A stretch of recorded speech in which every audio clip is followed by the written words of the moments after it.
regarding Czech presidency, as there was said, we will start in the 1st of July. Just very short repeating of my introduction. I am since 2014 mayor of Nová Ves. It's a small village created actually from 5 villages. It's a little bit complicated village, but I will not bore you with that. Since last autumn, I am a member of the Chamber of Deputies of the lower house of the parliament for the political party, which is called Mayors and Independent. And I am also member of Pulse of Europe, which is Euro-Federalist activist movement. And our main activity, what I understand there is, say, fight for European values and against some disinformations about Europe. And I think it is also a very important thing. Czechs decided to have as a motto, Europe as a task. This is what Václav Havel said many years ago, that Europe is a task for us and to take care for that and to build it. So I think it's a much better motto than we had last time, some 13, 14 years back then.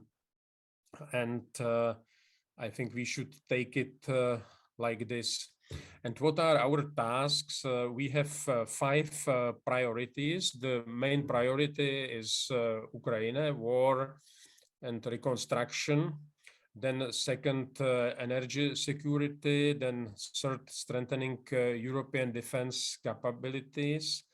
4, strategic resilience of the European economy. And 5, fifth, resilience of democratic institutions. And then Klaus asked me if I can say a few words about conference on the future of Europe. So this is briefly the topics. So the main priority, Ukraine. I think, of course, we have to solve migration crisis. Now, Czech Republic has about 300,000 refugees from Ukraine. And we have to understand that these people came within 1 month, and we are 10 million state. So within 1 month, there came per capita more people than came during the last migration crisis to Germany within 1 year. So it was about 10 to 15 times faster say coming of the refugees. And I'm very happy that since last autumn we have another government, that the populist one with Andrej Babiš, which has the position to European Union. I would say briefly, just give us the money and don't ask for what I will use it. And I am very proud that we coped with the migration crisis very well, and that we do not have any major problems, and that the refugees are, say, well hosted as it should be. Then, of course, second point of this main point is post-war recovery. Of course, this will come to the point at the time when the war is finished, and in my opinion, there is no other finish acceptable for Ukraine and for the Eastern Europe that other that Ukraine will win. It means at least they will control the territory which they controlled before 24th of February, at least, ideally, of course, the full territory of Ukraine. And of course, we have to help them to recover the infrastructure and economy as fast as possible, because I think they are fighting now for European values and protecting us against some very non-European values. So we need to, I want to say, we also support candidate status of Ukraine. We need to maintain the positive political development in Ukraine. But I think that there is no point in creating a new kind of membership, some fast entry. We support prospects of full membership. We want to discuss it with our Western partners that we support to make it fast. But however, Ukraine has to fulfill all the criteria for the entry. But I think that politically it will be much easier, because if the people, the nation, would pay such a pain and blood for the European values, they will now, of course, require the fight against corruption, the fight for political rights, for freedom of media and everything. So I think it shouldn't be in some problem from Ukrainian side, because I think the politicians will be forced from the people to convinced with the requirements for the entry. So next, energy security. I think we all, and Germany also very much, underestimated threat from Russia regarding energy, and not only energy. Klaus said that he wouldn't believe that the war would happen. I don't think we talked ever about this, but I felt always that Putin will do it, because he talked about last 20 years, and people who would listen, they just have to understand that he just talks about something like that, and he didn't change anything. He just started doing what he was saying. But anyway, this was very much underestimated, and we have now very short time and big pressure to cope with energy problems. So in fact, for instance, we made a small step some 20 years back that nearby there is a storage tanks of oil, strategic storage for the whole Czech Republic, and we made IKL, it's Ingolstadt Kralupy Litvinov pipeline, which allows us at least partly to import oil from Germany. But of course, this was not sufficient. And so there is a big problem for the countries close to Ukraine and Russia, Czech Republic, Slovakia, Hungary, Austria, and partially Germany. And I think this will be a big, say, Czech proof of European solidarity, because I think we can share the amount of oil and gas what we all together have, or we will not share. Maybe I think this is the things which is under discussion definitely in Europe.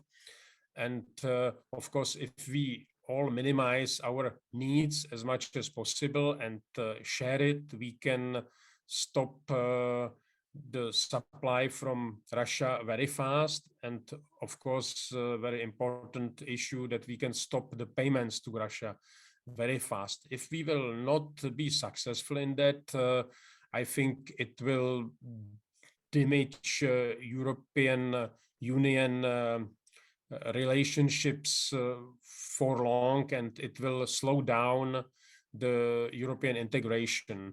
And of course, definitely this is one of the Putin's wishes and interests. So this is a very important point, and I think it will be a very difficult discussion because, of course, the public is not in a mood to sacrifice something, but the role of politicians is to explain that if we sacrifice a little bit, we will not need sacrifice a lot in the future, or we will maybe get some benefits in the future. Third point is strengthening European defense capabilities. I think one point is military. Second point is, and I think it is very, very underestimated till now, cybersecurity and disinformations. I think that at least, I don't know in detail the situation in other countries, but in Czech Republic, at least since 2007, I see that the same people supporting pro-Russian positions are going from one topic to the other and distributing disinformations. And we have to understand that this hybrid war, the main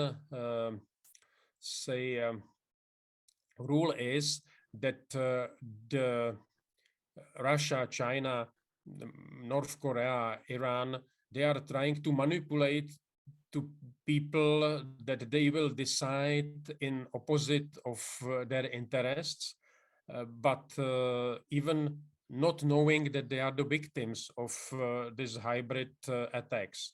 So the people, they don't know, they don't believe that they were manipulated. And I think this is partly underestimated, and even part of political parties, some far rights, far lefts, are even fighting on the other side. And in my opinion, the disinformations are even more dangerous than tanks and machine guns, because you can see which tank is Russian and what machine guns shoots to you, but by disinformations, as I said, many people don't know. So I think we should make this topic also very important to start in the schools on education from the children, to show them some examples of some disinformation, some chain emails with disinformations, and why they are attacked like this, and what are the interests of the enemies of democracy, and so on. So I think also very important topic for the whole Europe. Then, of course, there is a big discussion, what shall we do if we should just have common purchases, European purchases, and of the weapons, munition, and so on. If we should have some common forces, if we should have even European army. I think this is a discussion which is starting or coming. And of course, this will be again one of important discussion during next months, and definitely during our presidency. Just to explain official Czech position towards European defense, I have here some wordings from some Czech official documents. The Czech Republic's defense policy is based on membership in NATO and the EU, which brings the benefits of collective defense, but also obliges us to make an adequate contribution to the development of common defense. Or the Czech Republic ensures its sovereignty and territorial integrity primarily within the framework of the joint NATO defense, engagement within and compatibility with the NATO and EU defense. And Czechia is against duplicating NATO and EU defense industrial capacities. So primarily we are, say, depending or believing that NATO should be the main pillar. But my personal opinion is that we should not be 100% dependent from United States, and that we should build together something, not to be surprised that the political situation would change to some Trump B, and then we will be in troubles and surprised, like many were surprised from Putin's behavior and Putin's war. So I think security is such an important thing that we should cover all the risks, and this is one of them. But Czech position is a little bit careful so far. I think definitely European army should be part of NATO, but in my opinion, we should make the similar pillar like is United States and American army. The second similar one, strong one, should be European, and these two should cooperate and work together, because the values and democracy and so on we have similar. But who knows how it will be the next development in United States. I wish it would be good, but we have seen that it would be very near that Donald Trump is elected second time, and then I have my doubts. So number 4, strategic resilience of the European economy. We have seen already during COVID the interruption of the supplying chains of various materials and of the semiconductors, chips, and as well as some other goods. And of course, the one of the influence of Russian war in Ukraine is that Russia blocked the northern, southern part of Ukraine and entry to the sea, and therefore Ukraine has now very big problems to export the agricultural products to Africa and the Middle East. And of course, this has the influence on the price of the food there. And they are trying to create the crisis there and to create a new wave of refugees which will move and go to Europe in case of hunger and sky-high prices of food there. So we have to find some other sources and suppliers of these deliveries, and we should say work on that to help to keep the ways of these deliveries uninterrupted and working, because we protect with that millions and millions of people. So this resilience means that we should not depend from non-democratic countries, and we should distribute all to distribute to more our needs to more suppliers. So, and mostly democratic and cooperated, like-minded countries as suppliers. I think it was it's fine to make business with Russia and China, but we cannot depend from them because they misuse it to their political tasks, which are not in our interest.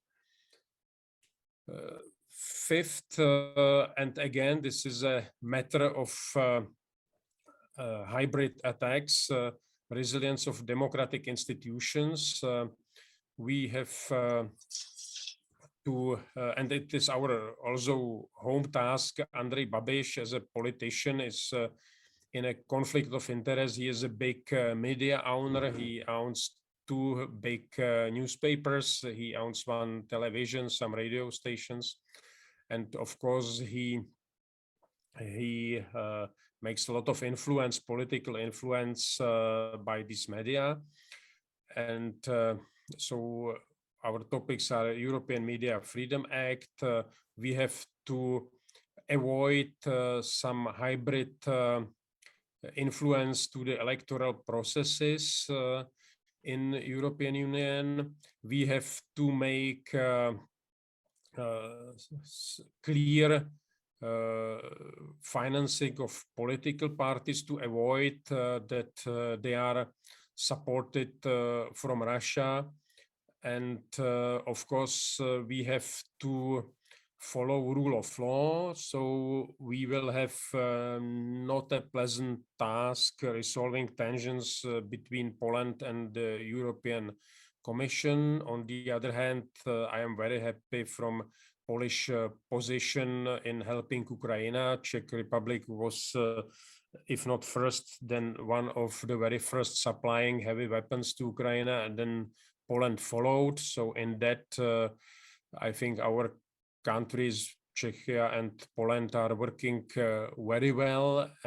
But on the other hand, we know that Poland has some problems. And the very bad situation is in Hungary. And I think this is also a problem. They are now blocking the six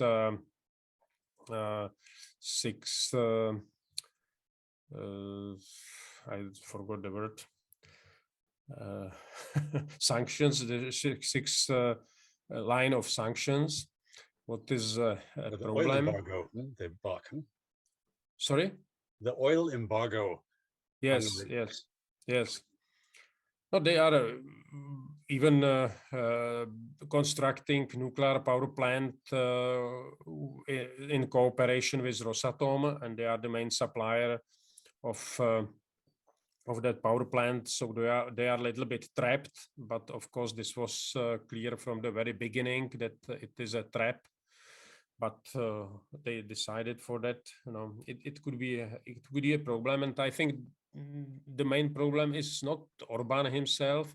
The main problem is similarly like in Russia, that it looks like that the majority of the people are manipulated either by Orbán himself or by manipulation, by hybrid war, and so on. And this you cannot change so fast and easily. So this is a real problem. Then regarding the conference on the future of Europe, it is not among the 5 Czech priorities. And I have to say that I'm very sorry. We, as members of Pulse of Europe, were quite active in that, and I tried to make it say popular in the public, but I must say that there was hardly any interest from the main politicians, and almost no interest from the public in Czech Republic. And I think that there is also say corresponding interest regarding the results of COFOE. So Czech Republic and another 12 member states expressed in very recent non-paper that we welcome the ideas and proposals that citizens have put forward, but the ideas deserve a serious follow-up. But treaty change has never been a purpose of the conference. While we do not exclude any options at this stage, we do not support unconsidered and premature attempts to launch a process towards treaty change. We already have a Europe that works, and we do not need to rush into institutional reforms in order to deliver results. So I think it is like if somebody tells you, I love you, but we will remain friends.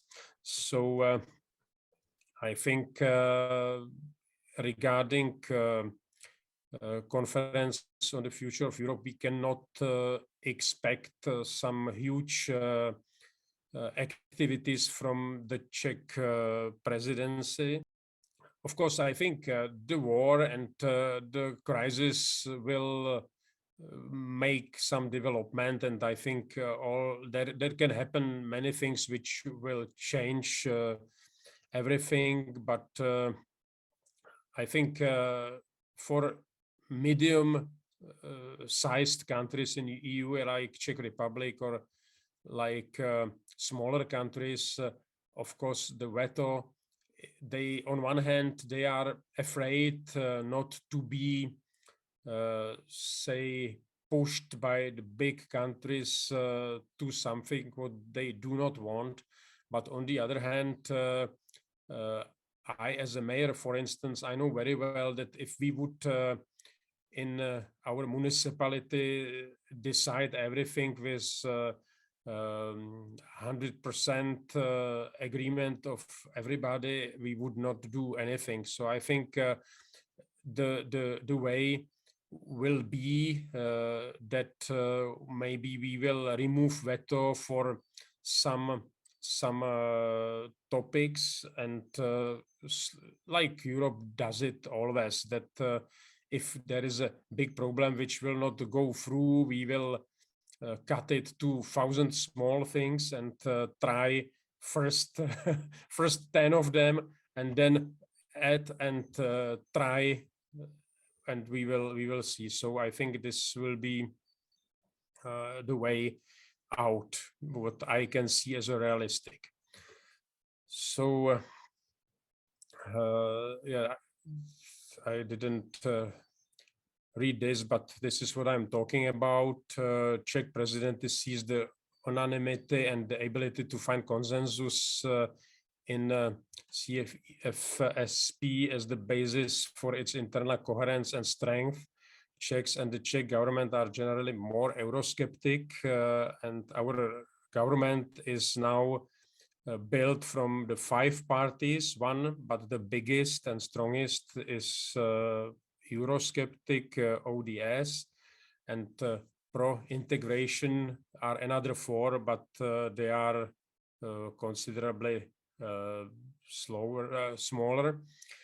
And I think that we will have to have some internal discussion in our coalition about this, because maybe you know that Czech Republic so far did not accept euro as a currency. I think this is one topic we should talk about, and I think this is our Europe as a task internally. So that's all from my presentation.